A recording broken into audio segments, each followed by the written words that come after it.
WXCO 98.9, Wausau's real news and great conversation. Here's your Daily News Roundup. From the Wausau Local Newsroom, I'm Melissa Kay. A Wisconsin sheriff is calling out a local news outlet on their ICE reporting. Marathon County Sheriff Chad Billup says inaccurate and misleading claims made in a Channel 9 news story undermines public trust and creates unnecessary fear in the community about how Marathon County deputies handle immigration enforcement practices. While Marathon County does have a 287G agreement with ICE, that only applies to the jail setting. According to a statement from Sheriff Billup, deputies have not and do not request immigration documentation during traffic stops, investigations, or any routine law enforcement interaction. Deputies are neither authorized nor directed to conduct immigration enforcement in the field.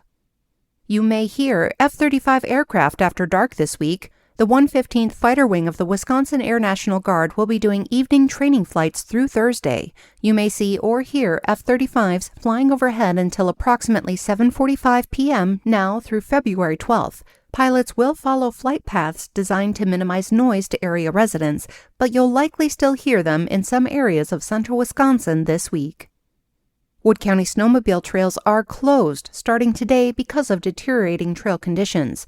Powers Bluff Ski and Tube Hills are open this weekend, and Dan Vollert of the Wood County Parks and Forestry Department says the hills are in good shape. The multi-use trail is open for cross-country skiing, snowshoeing, and biking. Napco Lake County Park multi-use and cross-country ski trails are open, but conditions are deteriorating. Richfield 360 County Forest multi-use trails are also open, but the warmer weather is taking its toll. Local news at the top and bottom of every hour throughout the day or on demand anytime at WXCO.FM. From the Wausau Local Newsroom, I'm Melissa Kay. For Civic Media News, I'm Lisa Hale. The Wisconsin Department of Health Services is reminding residents to look out for changes in their SNAP or food share benefits over the coming weeks. Under changes made in the One Big Beautiful Bill signed by President Donald Trump in July, SNAP recipients are required to work, volunteer, or engage in job training for at least 80 hours per month in order to receive their food assistance benefits. DHS officials say the new requirements will be implemented on a rolling basis. Parts of Wisconsin are being left hung out to dry by the Trump administration. Stuart J. Waddles has that story. Governor Tony Evers is criticizing the Trump administration for again denying federal disaster aid for 6 Wisconsin counties hit hard by storms and flooding last August.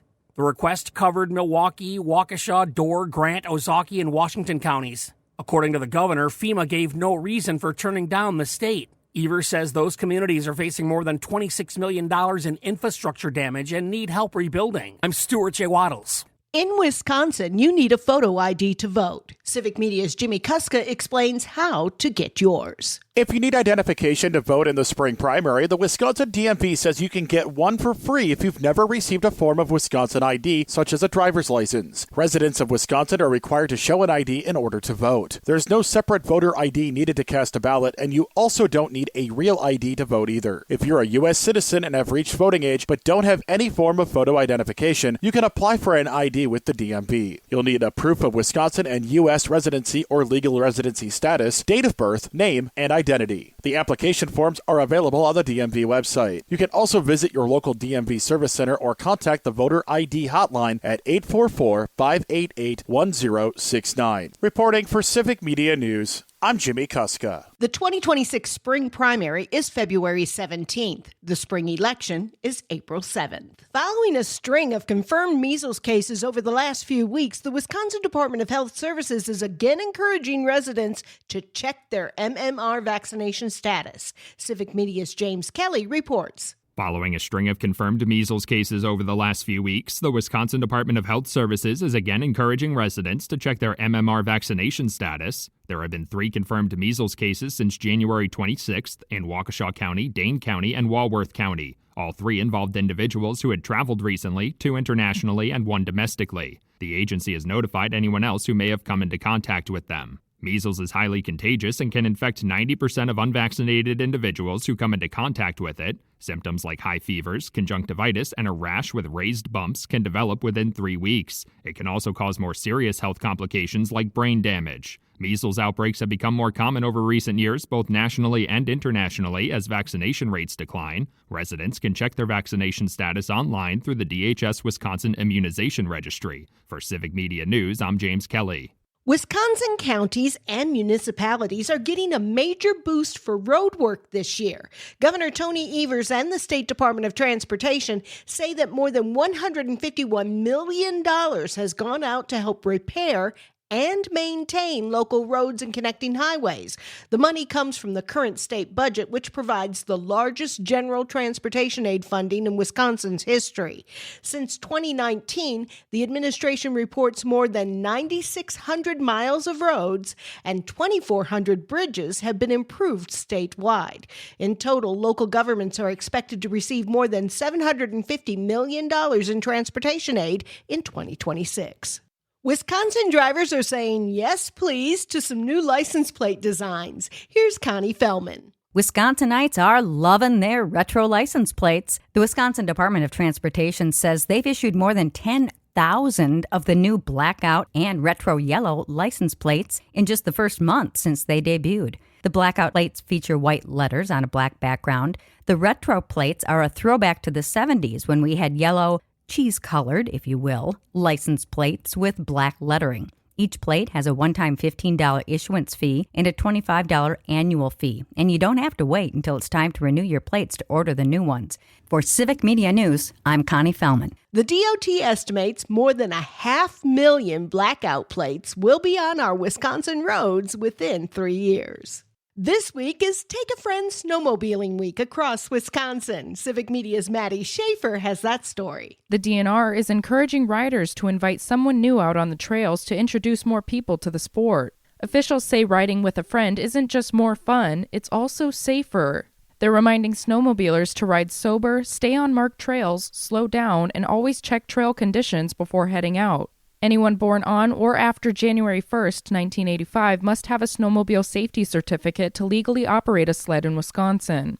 The DNR also stresses that ice is never completely safe and recommends wearing proper gear, including a life jacket or float coat when riding over frozen water. For Civic Media News, I'm Maddie Schaefer. More information on safety classes and trail updates can be found on the DNR Snowmobiling webpage. For Civic Media News, I'm Lisa Hale. For news anytime, visit our website at civicmedia.us.